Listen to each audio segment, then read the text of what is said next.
Hey, ladies and gents, welcome to the Controlled Interest Gamecast, where we talk about video games and everything happening in the industry. I am your host, Jerrad Wyche.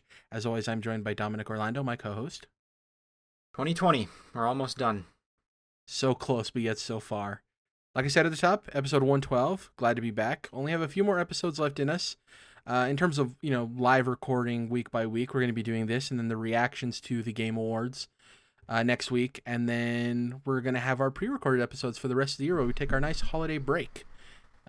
Eat some Christmas cookies, unwrap some presents, do all that good stuff. I love the Christmas season. Obviously, you live in a state that snows more often in the winter than mine does, so when we do get snow, it's like a special treat.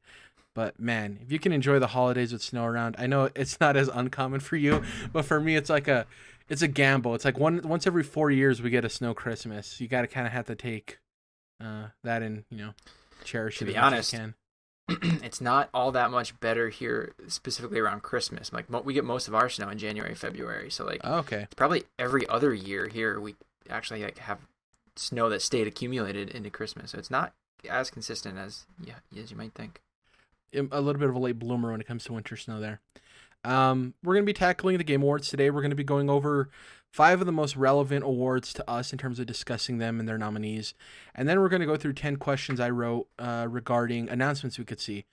Also, this is a bit of a weird year because we don't know in terms of game development and marketing and all of this if it's going to be a normal Game Awards or if it's going to be a little bit stranger just because of the circumstances of 2020 with COVID and all of that. So we could fall on our face and see all of these things not happen whatsoever. But I have a couple of interesting ones that could lead to some cool announcements or reveals or re-reveals, as you might say. But yeah, in terms of the Game Awards overall, Dom, I know you've probably taken a glance at the nominees in general. How do you feel about the cutoff from last year with Jedi Fallen Order, obviously not making the cut last year, being on the awards list this year? Do you think generally the nominees for each category were pretty solid, or do you think there was more snubs than you'd expect? I think there were some snubs, and I'm not sure if it's more or less than previous years off the top of my head, but I do feel like Jedi Fallen Order just kind of, did feel the brunt of like that weird timing when it came out, that it's maybe not getting considered for as many things as it should have. So obviously it's kind of hard to say like what it would have won or been nominated for last year around had it been included, but that was one for sure. A lot of people mentioned Ori and the Will of the Wisp didn't quite get the attention it maybe deserved. I hadn't played that, but I mean that seems like another one that probably could have gotten some more. And then one that I thought was really weird, and I don't understand why, was Half-Life Alyx, which I obviously didn't play myself, but crazy high review scores. It's like a 93 or something on Metacritic. A lot of people really loved it. Well, and actually, I guess let me rephrase, because that's part of the problem, is not as many people loved it as some other games because it's just not as accessible, being a VR only title on PC, right? So like that kind of apparently hindered it as far as getting the attention from the different outlets for nominations here. Well, the thing we have to keep in mind is for the nominations, it's a select category of judges. And you would assume that people who are critics for a living for video games dabble in VR. And that's the most surprising thing. Because we're not talking about the average everyday gamer, right? We're talking about these critics who got to put these nominees in. So that's where the Alex thing gets odd, why it's not included as often as you'd expect. As opposed to if it was like a user generated set of nominees. Well, yeah, most people don't have VR, right? So you would expect that not to happen. The interesting thing we're going to see next year is Demon's Souls wasn't on any of these.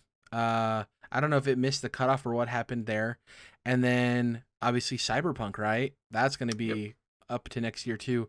And I don't know where Spider-Man fell either.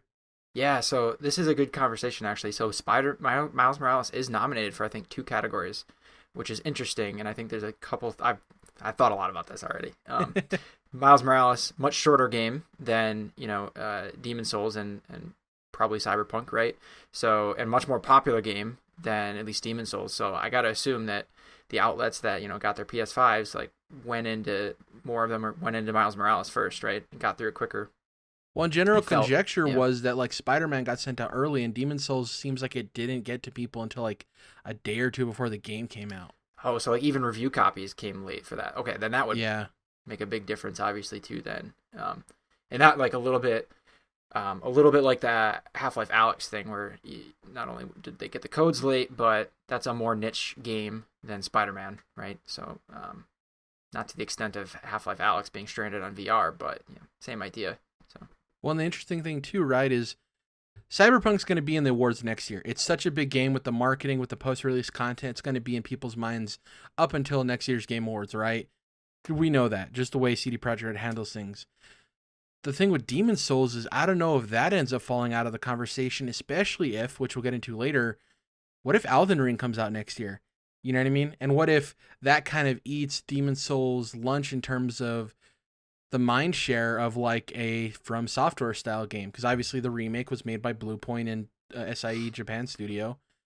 But if Elden Ring comes out, then people are talking about that and not really so much about Demon's Souls anymore. You know what I mean? By the time the Game Awards roll around, could obviously be something that happens. I'm to the point of almost saying like I almost guarantee that you won't see Demon's Souls in a single category next year for all those reasons. And then I mean it is a remake too, so some outlets might not really want to consider remakes. True. You know, it's more of a one-for-one remake than something like Final Fantasy VII, right? Where that was a different kind of remake, where Demon's Souls is like, it's literally the same game, just better looking assets. It's very few quality of life tweaks, but largely it's the same experience. And the thing there too is, so the two categories I would think it had the best chance of hopping into next year, right, would be role-playing game. But the problem with that is so many RPGs come out every year. Are there going to be 5 new RPGs we're talking about next year where it gets bumped out? And then the other one is art direction.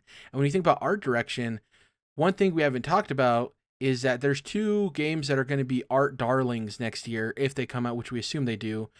Cuphead, the delicious last course, which got delayed to 2021, which is almost assumedly and assuredly going to be in the art direction category. You just give it the award now, basically. And Hollow Knight Silksong, which is also probably going to be in that category as well. I mean, so I could see Cyberpunk taking an art direction one too, and true, yep, or whatever other big games we get next year, Ratchet and Clank, depending on how that turns out. So, I think Cyberpunk is fine. Like you said, Miles Morales made the cut. And I think Demon's Souls is the one that's going to get shafted at the end of the day. It's going to be the Jedi Fallen Order of next year, which is unfortunate, but yeah, I think so. It is what it is. Yeah. So let's get into these categories. So I'm going to be giving the nominees for each category, and then Dom and I are going to predict which one's going to win. Remember, we're not predicting which one we like the most in the category. We're predicting which one will be voted as the winner. So keep that in mind. So the first one is Best Indie Game. The nominees are Carrion, Fall Guys, Hades, Spelunky 2, and Spiritfarer. Now, to refresh people's minds, Fall Guys is the game show-like elimination game that took the world by storm for like a month and a half, that released exclusively on PS4 and PC.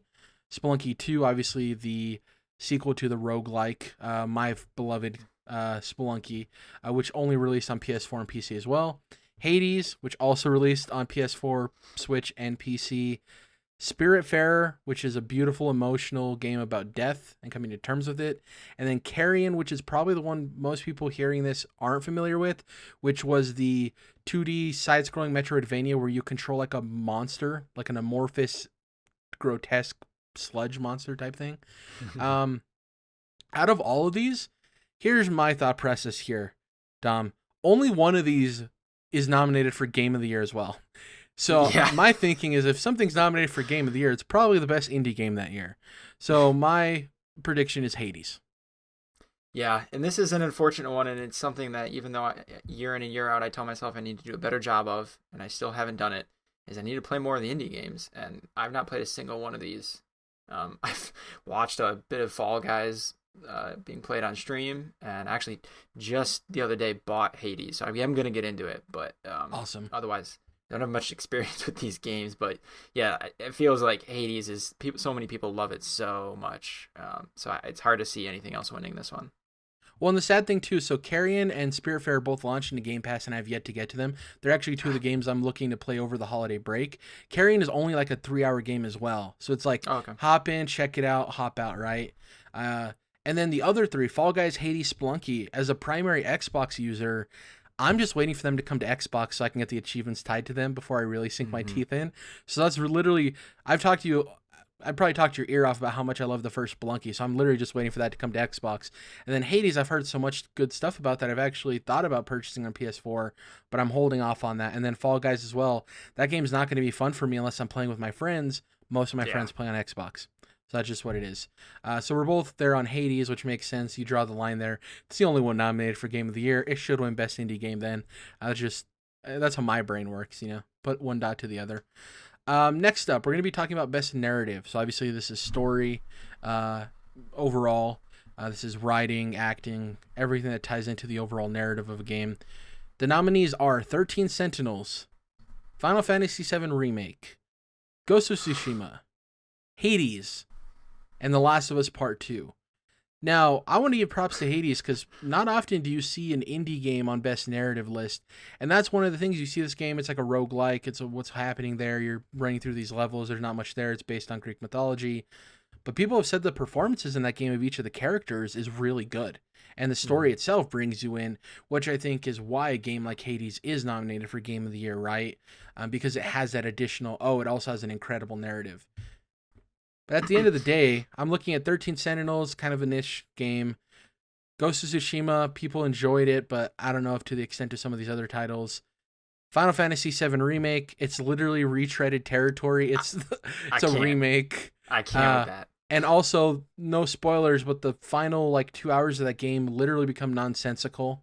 I really enjoyed Final Fantasy VII Remake. The ending of that kind of tarnished the overall experience for me in that game. So it really comes down to Hades and Last of Us Part 2. And to me, I don't see any world where Hades wins over The Last of Us Part 2. Whether you love the game, hated the game, it was divisive, I think there's an argument to be made that the best narratives often leave the person who experienced them questioning things, whether positively or negatively. And I think that does mean at the end of the day, your narrative was powerful in some way or another. And yeah, I think it's The Last of Us Part 2. Yeah, I 13 Sentinels, I don't know the first thing about, so, I'm going to just plead ignorance on that one. So, anyway, Final Fantasy, this being in Best Narrative, to me, this is nostalgia, right? It's already been written, maybe it was Best Narrative in 1997 or whenever it came out, but this to me it's the same story, maybe a few minor changes from the original, right? So, that's interesting to me. It doesn't help that I also really didn't enjoy the game at all. The narrative I didn't like. So, grain of salt. And yeah, Ghost of Tsushima was a great game. Narratively, it was good. It wasn't, anything crazily special narrative-wise. It was just it was a good story. Nothing to write home about. And one of the criticisms leveraged at it, right, was the whole honor thing. Of course, sure, a Japanese character is trying to get their honor back. It's okay. Yeah. And it's that might fit in a samurai game, I guess. I don't know. I'm not the expert there, but yeah, it's here we go again with it. So it kind of was it fit a mold almost to me. Yeah. So it was fine. Hades, again, I got to get into it. I'm excited to start it up because that was apparently the story is really good. The characters, like you said, but especially in a roguelite where story doesn't normally take front seat, right? So apparently they did some innovative stuff with that. So I'm excited to see what that's about. So to me, it's The Last of Us. If you try to do the math again, connect the dots like you said, 90% of the vote for these is from those outlets, right? The same outlets that rated the games on Metacritic, right? Where people adored The Last of Us, even though it's overall, with its user base divisive, it seemed like most reviewers liked it a lot. So I would say scored it highly. Yeah. Yeah, a likely winner here. And just to clarify too, I've misspoken. Dom is right. It is a roguelite. The difference being roguelite means your progress carries over from run to run. Roguelike is when your progress doesn't carry over. I was right, but not on purpose. I didn't even know that it was two different words. I guess I got lucky. Yeah, so Spelunky is a roguelike where your progress doesn't carry over at all. It's just about learning new aspects of the game. Whereas a game like Hades or I think Rogue Legacy as well, your progress carries from run to run. And you get upgrades and new items and all of that stuff. So we're both on The Last of Us Part 2. Great minds think alike. We're kind of head and head on this one. Next up, Best Art Direction. So the nominees: Final Fantasy VII Remake, Ghost of Tsushima, Hades, Ori and the Will of the Wisps, and The Last of Us Part 2. It has to be Ori, right, Dom? Yeah, I think like this is the one category where The Last of Us, I don't really think it's an incredibly good-looking, realistic-looking game, but like art direction, it's not necessarily unique, right? So I would roll that one out. Final Fantasy Remake, maybe, just because they took what was an old game and redid the art for it. So I guess I could see that, but to me, it's really between Ori and Ghost of Tsushima too. Like Same. That was one of the things that I loved the most about that game was it was super beautiful. Everything looked so nice. It could have been, if it was a more generic looking game art wise, then like it would have been, another Assassin's Creed game, basically. Not that that's a bad thing, of course, but the art direction in that game was to me what set it apart. So I would pick that. Of course, I haven't played Ori yet, so I'm got a gap. Yeah. I'm surprised that.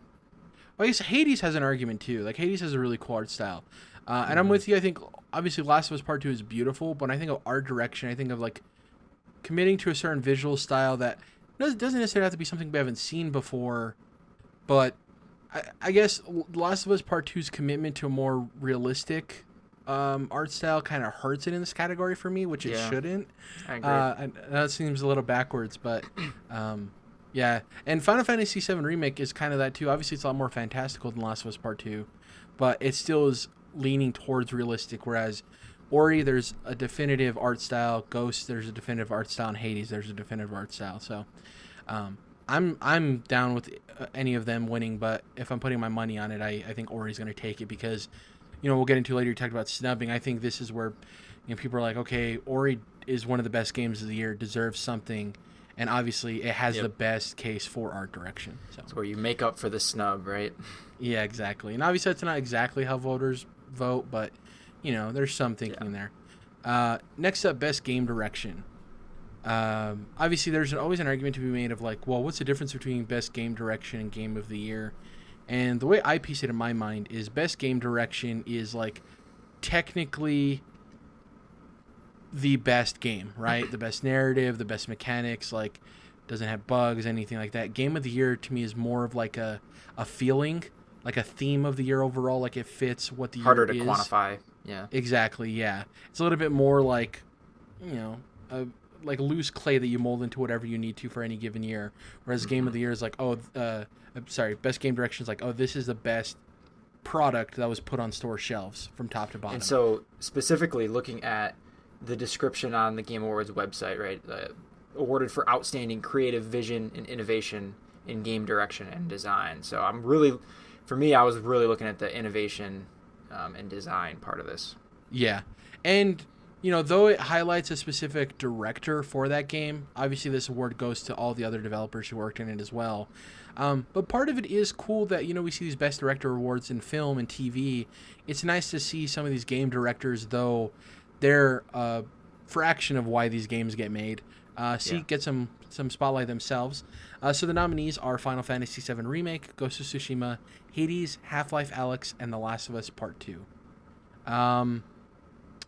I really think this is going to go to Last of Us Part 2. I think this is Neil Druckmann's award.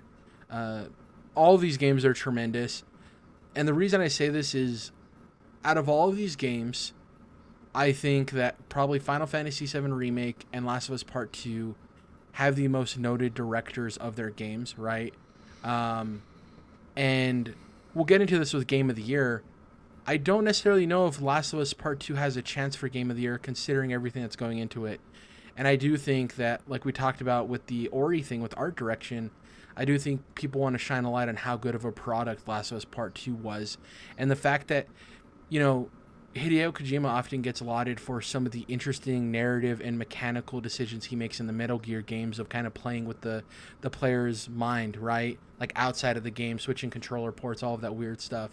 And I do think, obviously it's not to the same level, but Naughty Dog doing what they did with the narrative of Last of Us Part 2, once again avoiding spoilers for those who haven't played it, but they do something interesting midway through that game that is a big risk. And obviously we talked about the divisive nature of the game with the community, and they knew that was going to happen, for better or worse, for the good criticisms and the bad for doing something like that. I just think that it's the clear decision here. I think the only one that could possibly take it from it, in my opinion, is Hades, because of the fact that it is an indie game with such a clearly strong narrative, which is rare for that genre, which then could lead voters to being like, okay, this is something we haven't necessarily seen in this genre, which means they must have incredible direction from the top down. Therefore, Hades could get the vote there. And I think Alex is going to suffer from the not as many people played it that were voting. So Last of Us Part 2 is my vote on this of what I think is going to win. Yeah, I'm in a similar boat. I most quickly crossed off Final Fantasy and Ghost of Tsushima. And Hades, I think it has an argument. Like, I think you're right. But ultimately, like, the way I'm viewing this one, and this is tough. This is where it's tougher. It's, you know, this isn't as simple as art direction, right? I think I'm coming at it also, like you said, as from a perspective of this: who's the director, and what did it take to direct and make this game, and what did it do differently? And I don't want this to sound bad, but like The Last of Us Part 2 is an enormous game, right? Like, spent years and years making this, a huge team, right? A lot of hours, and so I don't want to say like it's more of an accomplishment because of that than Hades, which is probably, you know, a much smaller team. But from like a directorial standpoint, that's got to be more difficult to get a bigger project done with a higher level of quality. You know what I mean? Playing devil's advocate, couldn't you argue that the director of Hades maybe had more overall maneuvering and say on the direction of Hades than Neil Druckmann did on Last of Us Part 2? So you could make the argument that that director had more of an effect on the product than Neil Druckmann did on his product. I'm just playing devil's advocate on that. Sure. I mean, I could see that too, but like this is like, you know, we tend to give the most credit to the director, for better or worse, right? Yeah. So that's kind of my perspective. I'd say Last of Us also, but then like again, a big gap for me was Half-Life Alyx, and supposedly like I think it's, you know, from reading a lot of reviews, like, oh, this is finally like the VR game. This is the game that can show like it's no more like just tech demos of like, here's what VR can do. It's like, this is a studio doing those things in a full game and showing everyone like this is everything. This is the Half-Life 2 or the original Half-Life, right? Of kind of like that groundbreaking experience. But again, it just, I think unfortunately it's just too inaccessible for that to get the recognition it might deserve based on what I've read. And I don't have that knowledge myself, but so I still think Last of Us takes this. Well, and to your point, the definition of this category said the word innovation, and it's hard to deny the innovation Half-Life Alyx had in that space. So, yeah. I think we're both of the mind of like Hades, Half-Life Alyx, Last of Us Part 2. I could easily see any of them winning. The surprises would be Remake or Ghost of Tsushima. Yeah, but we'll see what happens there. Have we been the same on all of these? What was your definitive answer there? Last of Us Part 2? Yeah. Okay. Yes, we're the same. I know, exciting guys out there, everyone out there listening, hoping for a while. This is where I think we'll differ possibly, and I'm not going to give you my answer until the end. So I'm actually going to have you go first. And this is Game of the Year. So the nominees here are Doom Eternal, Final Fantasy VII Remake, Ghost of Tsushima, Hades, Animal Crossing: New Horizons, and The Last of Us Part 2. Take it away, Dom. So I'm going to do the thing I don't like to do it, but I'm going to start with my easy cross-offs, right? Okay. Final Fantasy, Ghost of Tsushima, Doom Eternal. I'm sorry, guys, but again, Ghost of Tsushima, great game. Didn't necessarily like do anything new. To me, it's like it just did everything it was trying to do well, but none of those were new things. It was just like a really great Assassin's Creed game in a setting we always wanted. And a few small details, like I mentioned, art direction, a big detail, but that's set it a little bit apart. But it's just, and when is an Assassin's Creed game gonna win Game of the Year, even a good one? Exactly. So to me, it just isn't quite there. But yeah, Final Fantasy, I don't like the game, so that's all I'm gonna say. Doom Eternal. I actually haven't played Eternal. Really loved Doom 2016. And from what I've read on Eternal, is it's an evolution on the previous game, not so much a revolution. So it kind of maybe similar to Ghost of Tsushima, where like it's a lot of that's been done, and it's great, but it's not going to cross that threshold of Game of the Year, especially with some of the other ones I'm getting to. So like to me, again, okay. So then Hades, I think I'd eliminate next. and it's tough. Maybe my opinion will change after I played this game myself for a little while, but I don't know if I have a good reason. It just feels like maybe it'll benefit from being later in the year than the next two, but I don't know how to explain it or quantify it, but it just doesn't come close to the next two for me. So we talked a lot already about The Last of Us, and I think narratively what it did, and it was part of the gameplay too, it was incredible. I don't like brave, or challenging, and like you said, the narrative left people like thinking, at least, pretty deeply, and then it excelled in every other like technical field, right? Like it was beautiful, it played really well, the gameplay was much deeper, and the characters are great, the dialogue, the acting, like it's all like just really incredible. Almost like the problem is like we kind of expected that, and even though Naughty Dog, I think, like set a new bar for everybody, including themselves, in all those areas. Like they beat Uncharted 4 and all that stuff, right? We almost expected that unfairly, but they did it nonetheless. But this year was weird, and I think that being that we were in a literal pandemic and all the issues that came with that, for a lot, I don't know, like I think The Last of Us might get knocked a little bit because it just wasn't the right game for a lot of people at the right time. I don't think people were necessarily looking for like this game that is really great, but it just kind of emotionally beat the shit out of you. It's draining. Yeah, draining is a good way to put it. So I'm actually gonna say that if it were me, I would vote The Last of Us, because for me that was the answer. But I think Animal Crossing actually takes this. Just because it was literally the opposite of what I just said about The Last of Us, right? Instead of a game that is emotionally draining and kind of depressing, Animal Crossing was obviously like the biggest Animal Crossing game and got into the hands of a ton of people who've never played the series before. And people became obsessed with it, right? It was a lot of people were streaming it, a lot of celebrities were getting into it, all that kind of stuff.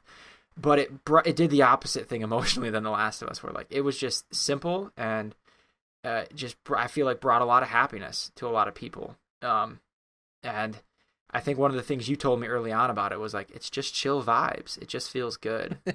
Yep. And I can't speak to like a lot of the technical aspects of it that I could, like regarding The Last of Us. Maybe, and for Animal Crossing, I don't think it's like technically that impressive of a game. It's imperfect in a lot of ways. Imperfect, yeah. Not perfect. And making sure people are and it's clear. Simple, right? It's like a simple game, and there's not like crazy innovative mechanics and cool accessibility features and like a lot of the stuff we see in something like The Last of Us. But I think what it meant and what it did for a lot of people this year, I think it comes out on top here. Yeah, and I do think the blow is a little bit easier to take it if Last of Us Part 2 wins best game direction, right? Because it's like then Sure. People understand that, and it is what do you come down to the definition of game of the year being for you? I'm with you. I think the easy knockoffs are Doom Eternal and Ghost of Tsushima. Final Fantasy VII Remake, I think a lot of people are going to be voting with nostalgia, so I think that's going to get a lot more votes than we'd probably assume right. it would. Yeah. And Hades is an indie darling, and people love an underdog. Like, generally, humans just love an underdog. Yep. That being said, the reason I think Assassin's Creed, I saw AC and automatically thought of that. Animal Crossing New Horizons is going to get more votes than Last of Us Part 2 overall is because I think it's going to get the most second place votes. So I think a lot of people are probably going to put Last of Us Part 2 at number 1 or Final Fantasy VII Remake. Maybe there's one or two people that do Doom Eternal. Some people do Ghost of Tsushima. Some people love the indie game. They do Hades. But I think across the board, and obviously Animal Crossing will get some first place votes as well, but I think across the board, people are going to have that sentiment of Animal Crossing, right? Being a game that was comforting for people in this very tough time that we're dealing with. Mm-hmm. And therefore, whenever they be like, oh, what gets the edge for me? I think it's Last of Us Part 2. Yeah, but Animal Crossing, I'm going to put that at number 2. Or people are like, Final Fantasy VII Remake lived up to expectations for me. I can't believe it did that. Number 2, Animal Crossing, I think, is deserving of what it did this year for everyone. So that's why I think Animal Crossing is going to do it, is because a lot of these other games are going to split votes, and Animal Crossing is going to be the consistent finisher at the top, whether it's first, second, or third among all voters, right? So I know, like, for the fan vote, which is like a tiny weighted percentage of what counts, right? We just pick one. You just get to vote for one in the category. So do the outlets then get to give a tiered vote like that? I have no idea. It's just my assumption. Oh, okay. I mean, in terms of voting, that's how I would assume it would work best, because if you just have people vote on a single... That's how they do MVP voting for sports, is they have people rank them, right? That's when people get a unanimous, it's because everyone voted them number one. So that's my assumption. I could be wrong. It could be singular votes. I don't know. I just think, to what you said... Yeah, I think Animal Crossing is the game of the year in terms of what it did for people. And that's the unfortunate thing with Last of Us Part 2, I think, is maybe if that game released in any other year, it'd be a different story in terms of people cheering it on. Obviously, it's a good game. Even if it was released in January, it would have been better. Exactly. Not July. It's just so draining on people, and I do think that whenever people who have experienced Animal Crossing think about it, it brings a smile to their face. Where I don't think even the people who love Last of Us Part 2 the most, I don't think a smile is what first comes to your face when you think about that experience. No. Right? Absolutely so, yeah, we're both on board there. But I do think it's really only between Animal Crossing and Last of Us. I don't see any of these other games winning. So I think it's definitely worth pointing out, though, that, like, for a lot of these games, like, they were released, you know, and, like, some chunk of their development, the finish lines, like, we're working from home or, like, during a pandemic, all these other circumstances. So, like, it's incredibly impressive, like, that all these games came out in the state that they did at all. Exactly. You know? Yeah, and even adding on top of that something like Assassin's Creed Valhalla, like, you know, on multiple platforms, and it, like, all these games being able to release, and how hard, like, people must have worked and, like, figured out how to work from home and separate it. Like, there's just a lot of that is impressive to me, and everyone deserves a lot of credit for making all this shit happen. It's pretty cool. And just so people don't come at us saying, like, you picked the most obvious choices for Game of the Year, I think both of us last year were pretty heavy on the fact that Sekiro could easily win Game of the Year. And it ended up winning. So don't come at us thinking that we're just these, you know, top shelf people looking at the popular picks. Anyways, our personal GOTY snub. This is something I want to talk about real quick. For me, I don't know if Jedi Fallen Order necessarily deserved Game of the Year, but I think generally it didn't get in as many categories as I thought it would. Ori, to me, is my GOTY snub of, like, I think that game is incredible. Obviously, it had some technical difficulties, but it's had updates since then. I think it's one of the most visually impressive games of the year. I think design-wise, it's fantastic. I think narrative-wise, it's a Pixar movie once again. And that's kind of the one thing that, like, I think Hades, if Hades didn't exist, Ori would have taken its spot in GOTY. And I'm not saying that only one indie can get into it, but it's hard enough for an indie.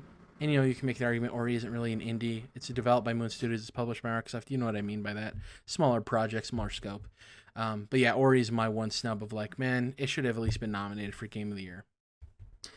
Yeah, for me, I loved Fallen Order, dude. Like, I'm a big Star Wars guy, so setting in, like, you know, the hard date certain stops for what this year was, like this Fallen Order probably would have been only, like, second to Last of Us, you know, out of all these games. So, like, for me, that was a big snub. I know a lot of people cite, like, oh, it was a little buggy, and again, like, a lot of different platforms. I didn't really, you know, it's not like a lot of PS5 games that I'm playing now that are, like, perfect 60 frames per second type deals.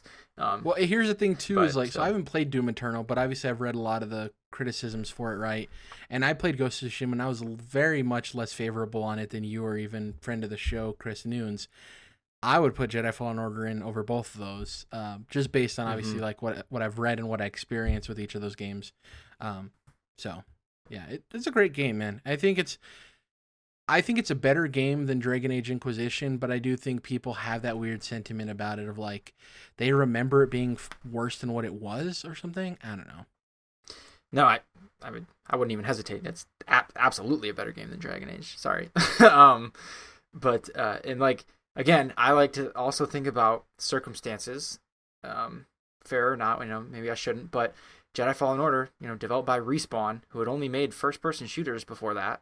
And they put out this, like, third-person action-adventure, you know, Sekiro combat style Star Wars game that had great characters. It just, I don't know, like, kudos to them. Argument, why wasn't it in game direction either? Good point. Yeah, that could have been in there. or art direction. Like I think, I think it got snubbed, man. Unfortunately, that sucks. But here's the thing, Dom, is hopefully they understand this and they release the sequel in time so it gets the love it gets. Because I can't wait for the sequel to that game. Oh man, yeah, I can't wait. Let's go to these announcement predictions. So I have 10 questions for you, Dom. I've already answered them. I will give you my answer after you give your answer. I already have mine written down. And let me go to the sheet for it because I have the specific questions shorthanded on the tracker. Okay, so you ready for these 10 questions, Dom? They range the gamut from personal interest to games I know you don't care about, but we're here to make predictions. We're not here to predict things we love all the time. First up, this one hits close to home, Dom. It's a two-part question. Will we finally see Elden Ring once again? And two, if so, will we get a release window at the end of the trailer?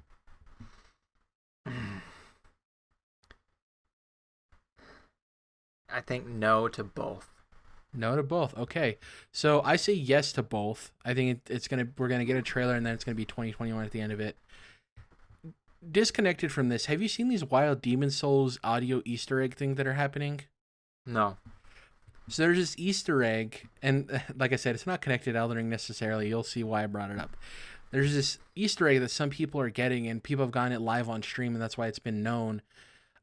You'll be rolling through, and I haven't played Demon Souls yet, so forgive me for my lack of like proper terminology. The main hub area of that game, The Nexus. The Nexus. You'll be like, people are like chilling on the stairs or whatever, and this audio will happen where it sounds like a hammer hitting an anvil, like a blacksmith, very loud, and it happens for like. Some people have gotten it for a couple of seconds, but recently people have been getting these extended audios of like 10 to 15 seconds. And I haven't done it back to back to see if this is true or if this is people just being hyperbolic.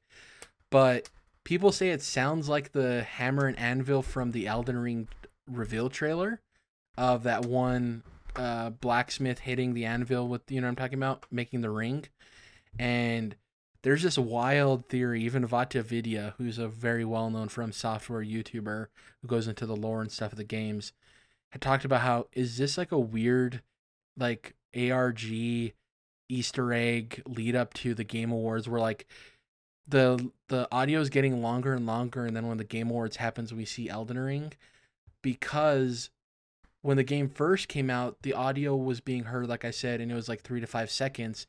And recently, as of yesterday of the day we're recording this, which is December 3rd, it got really long, like 15 seconds. So really weird. Like I said, it's partially connected. I don't believe in all of that weird stuff. It might just be an audio bug. Who knows? But I'm of the belief we're seeing Elden Ring. If you're right, I don't think this has anything to do with it. But yeah. If it were the same studio that made this Demon Souls remake, that is making Elden Ring, then I would, give an eye to this theory, because they could do that. But being that it was, again, Blue Point who made this Demon Souls game, that's just and like Elden Ring is going to be a multi-platform From Software game. I don't know. From Software doesn't own the Demon Souls IP, so it's like why? Yeah. Very weird. And Elden Ring has marketing rights with Xbox. We know that already. So it's like, yeah, none of that adds up. I just thought it was so weird. People want to believe. But yeah, so we're going opposite on that one. Good to see, since we were aligned on all of the the nominee stuff. It's good to see we're going opposite on this one.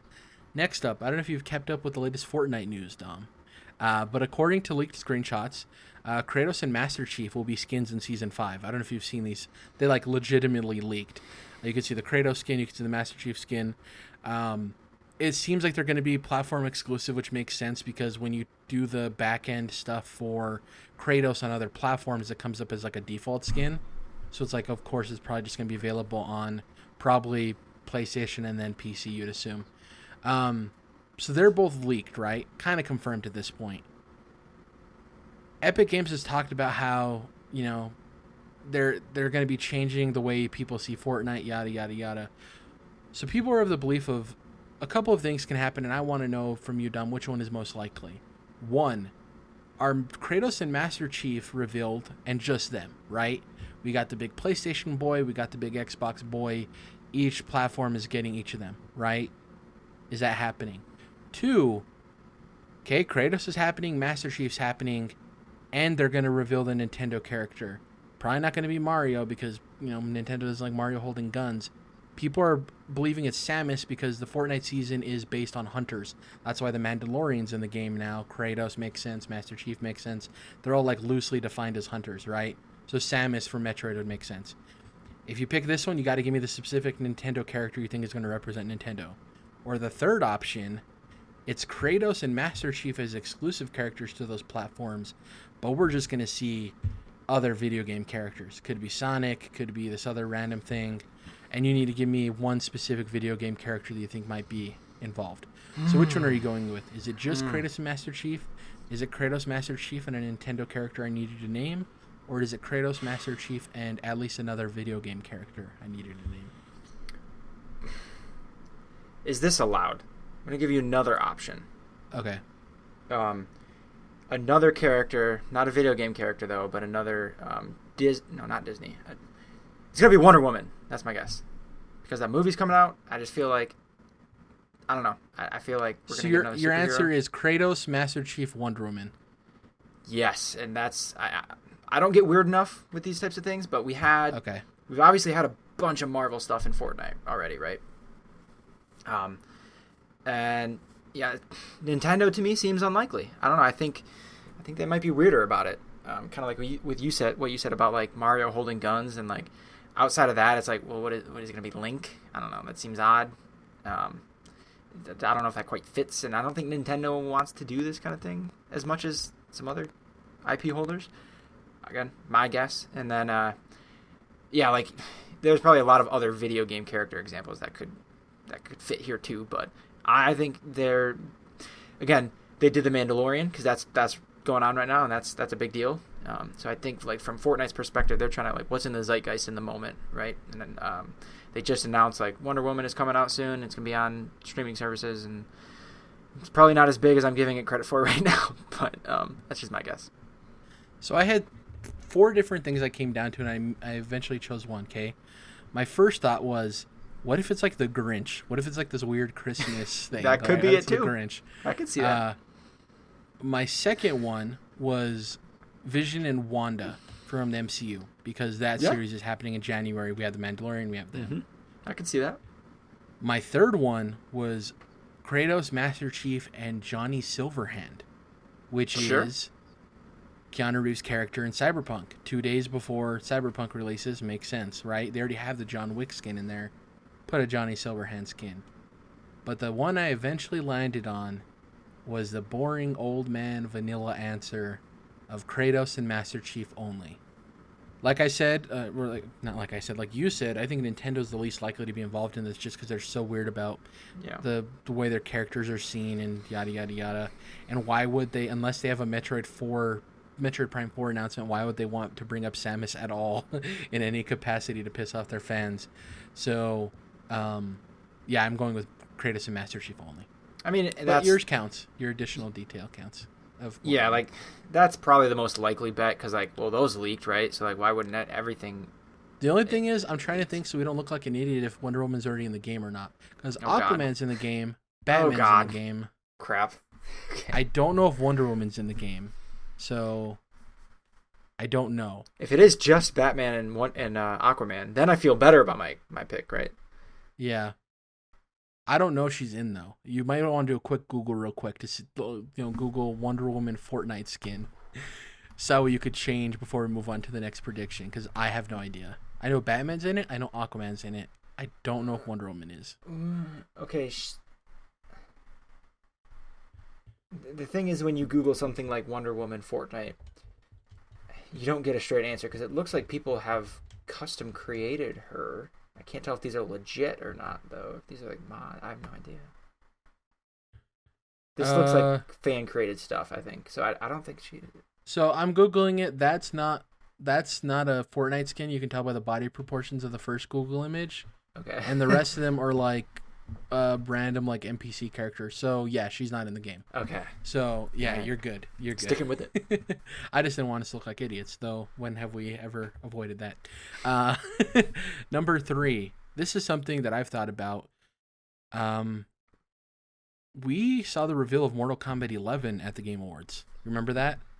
When it was meant to be one trailer and then the lightning broke through and Ed Boon was there and they revealed Mortal Kombat 11. Based on their cadence of releases, we could be seeing the third entry in their very popular superhero fighting game next year. Do we see Injustice 3 teased? If so, how much of a tease? Yeah, why not? Sure. How much of a tease are we saying? Trailer? Logo? Trailer. The whole trailer, right? Okay. And yeah, like with gameplay, interwoven, one of those deals. Yeah. So my vote is yes, we see it, and I think it's a logo tease. We just get the logo. Might get some VO of like Superman saying something of like, Joker's not dead, or something. But I do think it's pretty much going to be as teasable as a tease as you can get. Because I think part of it is with COVID and everything, I think people are trying to hold their cards close to their chest because who knows if NetherRealm gets delayed at the beginning of next year and the game doesn't come out in the spring or summer as they usually do, and they don't want to have people, wishing for a trailer if they come out full bore. Who knows? But we'll see. Next up, Jeff Keighley has a thing for Muppets, right? Always has Muppets involved one way or another in all the stuff he does. This one's simple.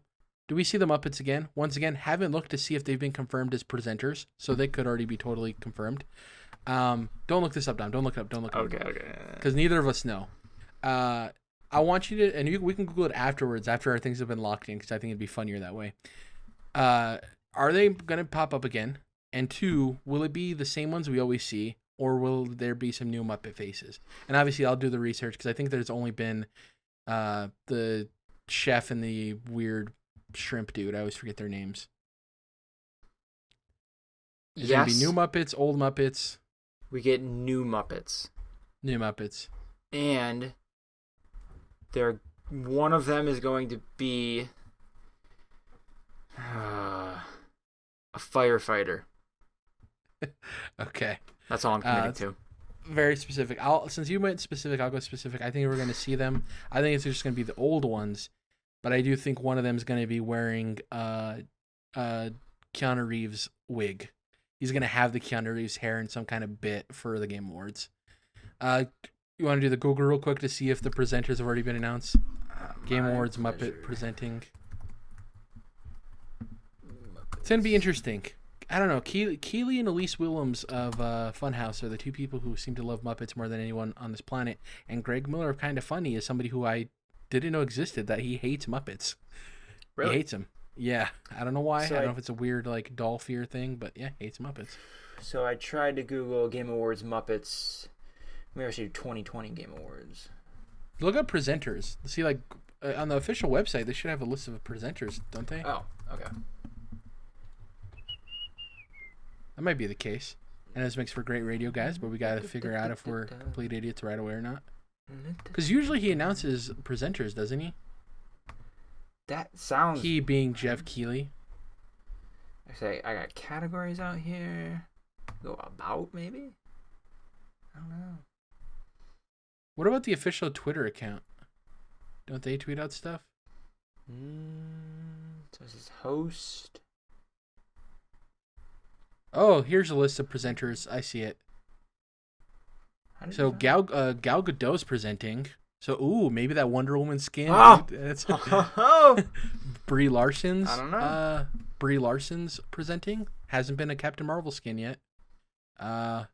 Looking through the rest of the Eddie Vedder is performing. Okay, cool. I'm looking through these real quick to see if there's any more presenters they tweeted. Here's the thing. Jeff Keighley loves Muppets. If they were presenting, he would have tweeted about it by now, right? Okay, there's something... hold on, I'm just scrolling through, seeing if there's any other presenters. Okay, the most notable ones seem to all be celebrities. And that leads us into our next prediction, which is kind of great. One of the presenters at the Game Awards this year, Dom, is Tom Holland. If you didn't know, Tom Holland is starring in this neat little indie project coming up soon called Uncharted. He's presenting, which means he's probably presenting as a marketing deal, because that's how all these celebrity things always happen. It's like they present and then they pitch whatever they're selling. do we see the Uncharted trailer? The first trailer for Uncharted. That movie's already been wrapped. It's already been finished filming. Oh, Why else would Tom Holland be on stage, right? Unless it's like a Spider-Man skin in the game, right? A Fortnite maybe. Do we see the first trailer for Uncharted? Best place to debut it, the Game Awards. is it? I don't know. I'm wondering if that's actually something that, like, the Game Awards audience, largely is aware of Uncharted as a thing. Let me specify real quick, because I understand what you're saying. What if, even by that, I'm not saying full trailer. What if it's like, here's a brief glimpse of the trailer, and then they show a teaser, and then maybe we see the full thing for the Super Bowl, right? Because that makes the most sense of like. But even if he shows a snippet of it, that counts. So what do you think? Do we see anything of Uncharted at all? And if not, as a bonus to this prediction, because he has to be pitching something, Dom. That's how these celebrity things always work. It might be something we don't know about, it might be something weird. But what do you think, if it isn't the Uncharted trailer or a snippet of it, why he's presenting? So is there never just like he's in a lot of movies that this audience likes? It's always kind of like a deal. Yeah, the movie awards thing, but we're talking about celebrities coming to this, and every time we've had a celebrity at the Game Awards, they're tied to something, whether it's a video game related or they show a trailer, right? The whole reason the Fast and Furious crew was there last year is they showed that game, but then they also showed a trailer for the new Fast movie, right? So. Okay, I think, yeah, then. Especially I didn't realize that it was done filming, so that definitely is, no one's seen, there's no trailers for it yet, right? So, yeah, why not? I mean, Super Bowl almost seems like too big for that, potentially. Maybe NBA Christmas Day, right? That's a something big event like too. that. Yeah, something coming up. But so yeah, I will say we do see not like a full trailer, like a 2-minute, 3-minute kind of trailer, but like some kind of small tease, I think, and then like a proper Dude, trailer. What it could comes totally out be after. too that totally fits the Game Awards, Tom? I want to show you the look of me and Mark Wahlberg on set as Nate and Sully, right? And it cuts the behind-the-scenes shot of them in costume, I could see on that. Location. I could totally see that too. That counts. So it might not be a trailer specifically, but some info around that movie. I'm into it. Yeah. Dude, Tom Holland has such a crazy life right now. He went from being like a no-name to being Spider-Man, obviously. He finished filming Uncharted, Dom, and then in less than a week, he flew to Atlanta, Georgia to start filming the third Spider-Man film. Oh, sweet. That's wild. Yeah. I love him, too. He's one of my favorite actors. I still need to see that Netflix movie he was in, and then there's a new movie he's coming out in called Cherry, which is directed and produced by the Russo brothers, who did a lot of the Marvel movies. Is that the sci-fi one? No. You're thinking of the one with Daisy Ridley, which I can't remember the name of. The Cherry, he was an army vet who gets addicted to opioids. It's like a kind of tragic story, and then he ends up becoming a bank robber or something. And it looks like, I don't want to put it as trivial as this, but it looks like Tom Holland's first Oscar bait film, if that makes sense. Okay, yeah. You know what I mean? It looks really good. Anyways, next up. Xbox has revealed that we're going to see, we're getting 17 games, I think, before December 15th for Xbox Game Pass.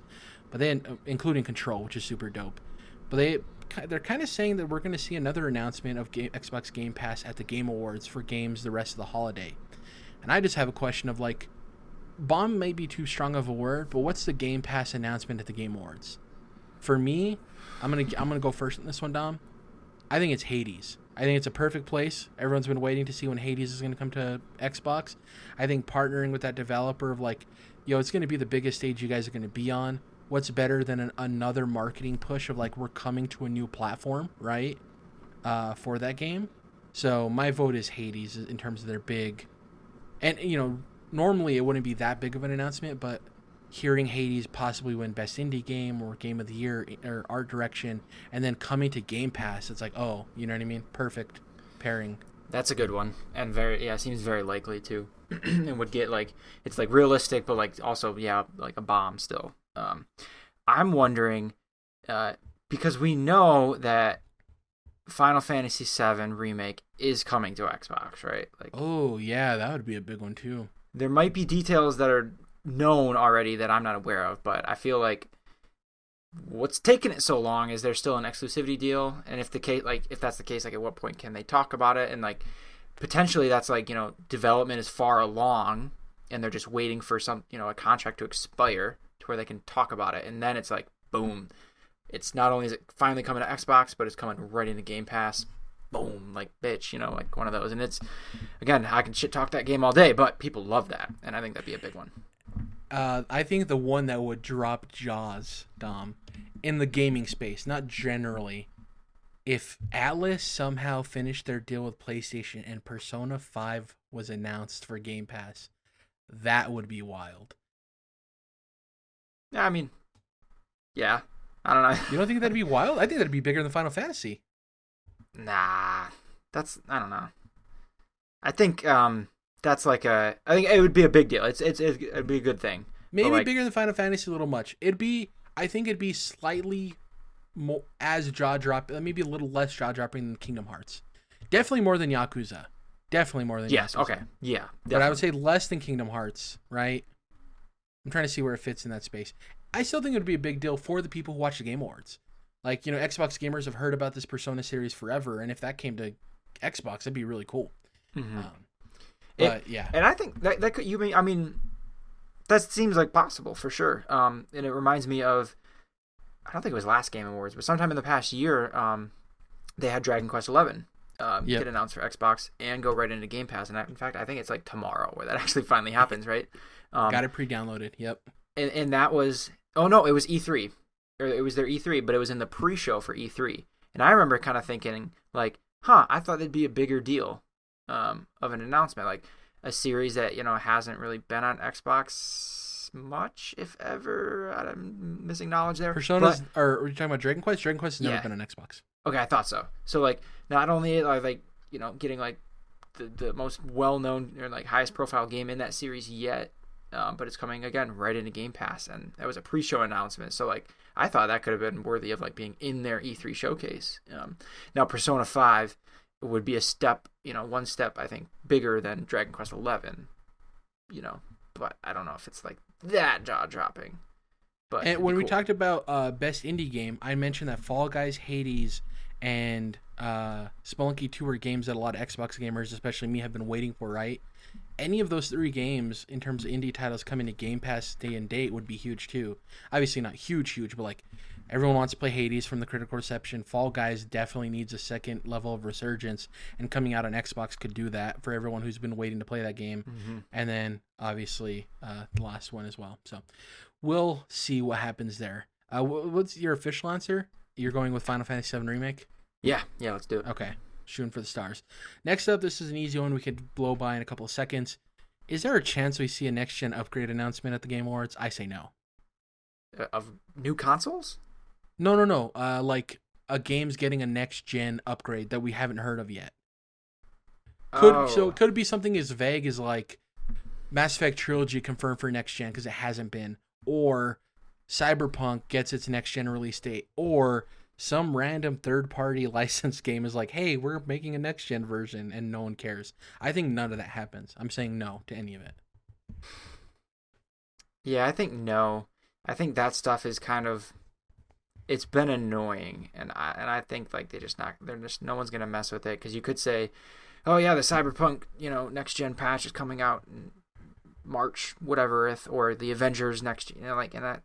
Just a tweet gets as big as a pop. You don't need anything more than a tweet now. Yeah, I agree. So, yeah. I'm saying no. Next up, speaking of that Mass Effect Trilogy remaster, do we see a trailer for it? Yeah, for sure. Yeah. Like a decent trailer, like a teaser trailer. Like what are you thinking? I think like this is like the proper reveal to me, because we don't know the date, right? But it's like spring 2021, I think, something like that. We know, you know what I mean? So this is like February or March or something. So like, yeah, we're going to get rolling on a trailer. This is a big series. Like, this is a big deal. And we've not had, I think we've been mostly leaks or whatever thus far. But like, let's get the marketing train rolling on this. Let's get it out there. So I think it's time.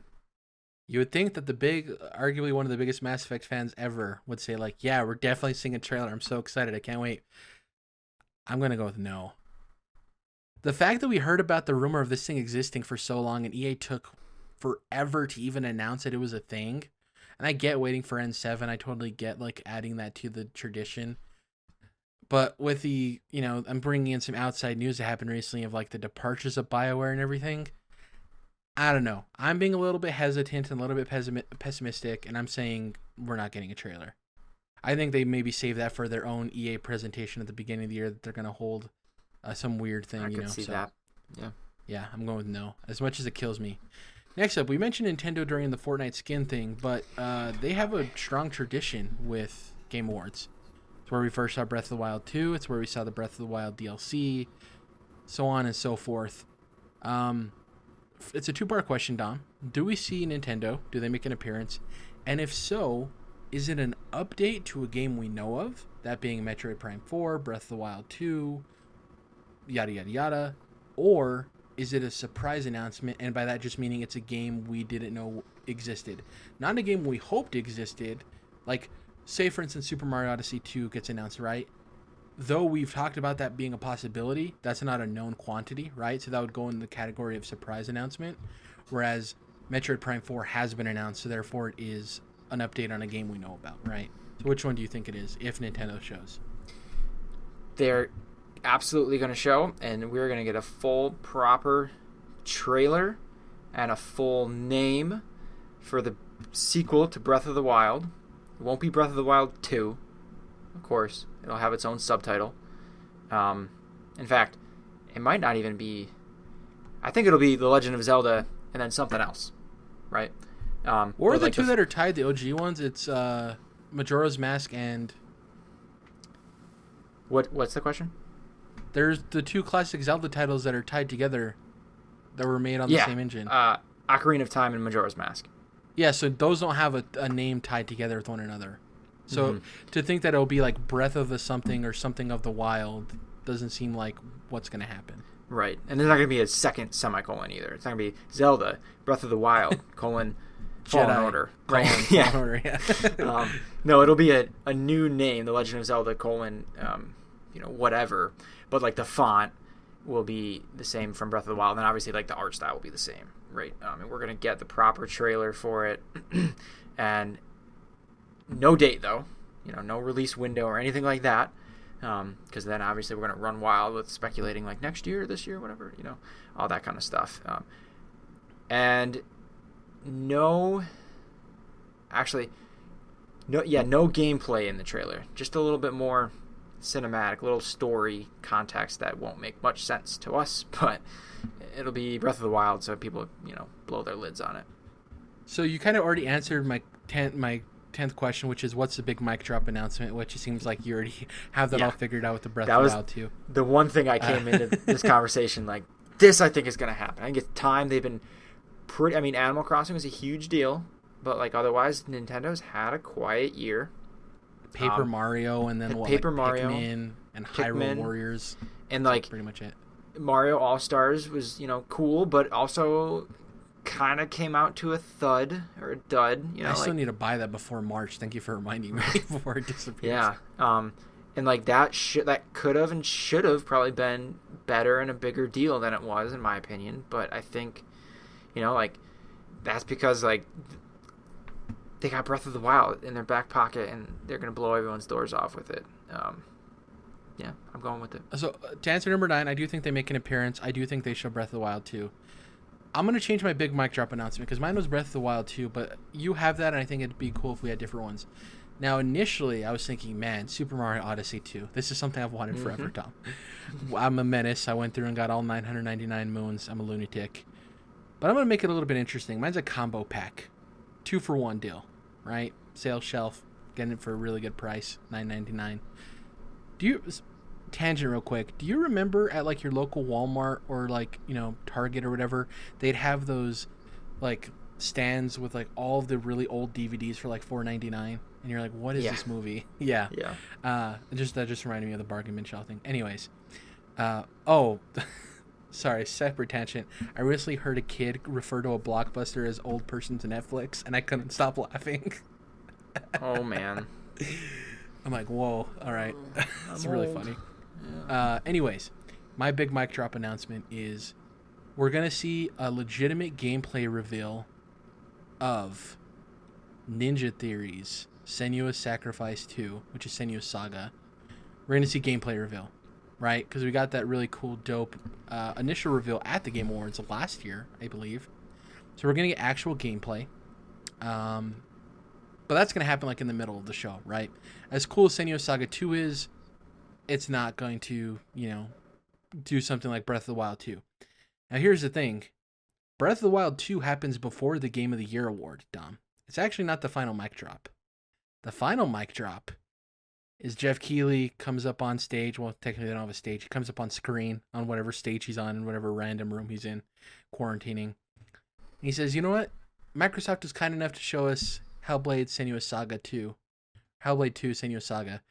But that wasn't the only thing they gifted us with to show you guys. I am proud to present the world reveal of the Initiative's first game. And we get a title of the game, we get like a thematic tease, and then they're out. Like, we don't get actual gameplay or like a cinematic trailer or whatever, but we get like a theming of the game. So like, it'll confirm whether or not it's like a spy espionage thing that's been, teased at for like related to Perfect Dark, or is it something more like horror focused? Like, what exactly is it? Like, we'll know the theme of the Initiative's game, and we'll know the title. We'll finally know the damn title. I'm not going to go as far to say we're going to get a release, like a window or whatever, but I do think it's going to like finish with like the splash of like Xbox Series S and X, That's my combo pack. Okay. All right. I like it. Because I was really heavy and convinced on, Breath of the Wild 2 is gonna make an appearance, but I'm also pretty convinced that first party Xbox is gonna make a big splash as well. And I think the new Hellblade is likely. That makes a lot of sense. But I think that, they have something like bigger. Like, I think they're going to make a bigger splash than just that, because Xbox has also been big with the Game Awards, and I mean Series X, right? Revealed. Well, new console release, no Halo. Like, I do think they still need to build anticipation and excitement for their console. Yep. And I think it's way too early for them to re-reveal Halo Infinite. So there has to be something up their sleeve. And the only reason I would say Breath of the Wild 2, they could happen in either order. But going with Breath of the Wild 2 happening before and not being the final announcement is it's a known quantity. So I think revealing like actual gameplay and stuff wouldn't hit as hard as one last thing, because usually you want the one last thing to be something no one knows about, right? Like something no one saw coming. I think a lot of people are anticipating seeing more from Breath of the Wild 2, and I think having that happen before the Game of the Year award, I don't know. I just think it's a better pacing for the show, Because I think we're going to see quite a bit of Breath of the Wild 2 if they show it. Nintendo usually reveals a game and then gives us a good chunk afterwards. They don't like drip feed for their games, So we'll see. Excited for the Game Awards, this is a win that we need this year with everything going on. Yeah. And I do think a lot of these companies are going to deliver. I think Sony's the only one that both doesn't need to show up in a major way, and two, probably won't show up in a major way. That being said, I could totally see them bringing something. But I do think Nintendo's in a place with their lack of major releases this year, and Xbox without Halo Infinite at launch. They're the two that I think are pushing to show up big. And I think they're the most likely out of the big three. So we'll see. Yeah, I agree. We ran a little long, so we don't have time for what we've been playing. I want to mention real quick, I'm about 2.5 hours into Miles. Dom, I just got past the Christmas dinner where I got introduced to Finn, his old best friend. I want to say just real quick, opening of that game is incredible. You'd assume that they'd use music expertly in a Miles Morales game, and they have. Really enjoying it. The snow has done enough to change the environment for me so far, and it's so weird how the mechanics are muscle memory for me, Dom. Like, I jumped in and I didn't feel lost at all, even though I hadn't played Spider-Man in over like a year and a half. I got the swinging down, I got the combat down, the addition of the venom punches and stuff. Feeling real good, man. I can't wait to get into more of it. But like I said, only 2.5 hours in. I had that too, man. It was like the first swing was like, oh crap, how do I do this? And then like maybe 30 seconds later, I was like, oh, I know how to do this shit. Come on, like. And we talk about representation, and obviously I'm not Puerto Rican, but I grew up in a Hispanic household, and experiencing a Spanish Christmas, the way Miles did, where his mom speaks in Spanglish and it refers to him by, with Spanish words, and it's just a whole lot of like what I grew up with, and it felt really cool. It's like that representation, man. It matters as much as people. Absolutely. Most people think it matters, but there's people outliers that say like, does it really matter? It's like, well, yeah, of course that's your perspective. You see nothing but yourself and everything for the past 20 years. Of course, it's not going to feel like anything. But yeah, it was really cool. So enjoying my time with that. We'll get into more impressions next week when we react to the Game Awards. Hopefully, all of our dreams come true, Dom. Thank you for joining me. And we'll see you guys next time. If you can, please follow us on Twitter at Jerrad_, and Dom at Dom's Oreos. You can go to YouTube, search us up, pop right up. We're there. Subscribe to us if you enjoy the podcast. Like the videos if you like them. Comment. Let me know what you're thinking. We're on iTunes. We're on Spotify. We're on all that good stuff. If you want to just quick access to the audio as well without using an audio service, our audio is always put up on our website at controlledinterest.com as well. So definitely catch it there. Thank you guys for listening. See you guys in episode 113 when we go over the Game Awards. Bye.